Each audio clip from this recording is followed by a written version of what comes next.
সহিহ মুসলিমের হাদিসে বর্ণিত হয়েছে, রাসূল করিম সাল্লাল্লাহু আলাইহি ওয়াসাল্লাম ইরশাদ করেছেন, আহাব্বুল আসমা ইলাল্লাহি আব্দুল্লাহ ওয়া আব্দুর রহমান। আল্লাহর কাছে সবচেয়ে প্রিয় নাম হলো আব্দুল্লাহ এবং আব্দুর রহমান নামে নামকরণ করা। এটা হলো ছেলেদের ক্ষেত্রে।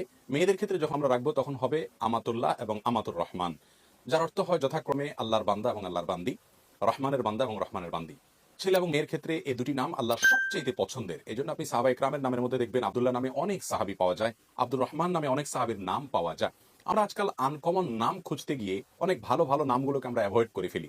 আমার সন্তানের জন্য সবচেয়ে সুন্দর নামটা আমি নির্বাচন করব। সুন্দর নামের তালিকার ক্ষেত্রে দ্বিতীয় সর্বোচ্চ সুন্দর হলো আল্লাহর যত গুণবাচক নাম আছে, 99টি গুণবাচক নামের কথা আমরা জানি হাদিসে রয়েছে, সেই নামগুলোর শুরুতে আব্দুল যোগ করে, যেমন আব্দুল ওদুদ, আব্দুর রহিম, আব্দুল রাজ্জাক, আব্দুল ফাত্তাহ, এভাবে আল্লাহ তাআলার যত নাম আছে সেগুলোর শুরুতে ছেলের ক্ষেত্রে আব্দুল, মেয়েদের ক্ষেত্রে আমাতুন যোগ করে যে নামগুলো হবে সেগুলো দ্বিতীয় সর্বোচ্চ। তৃতীয় হলো নবীগণের নাম।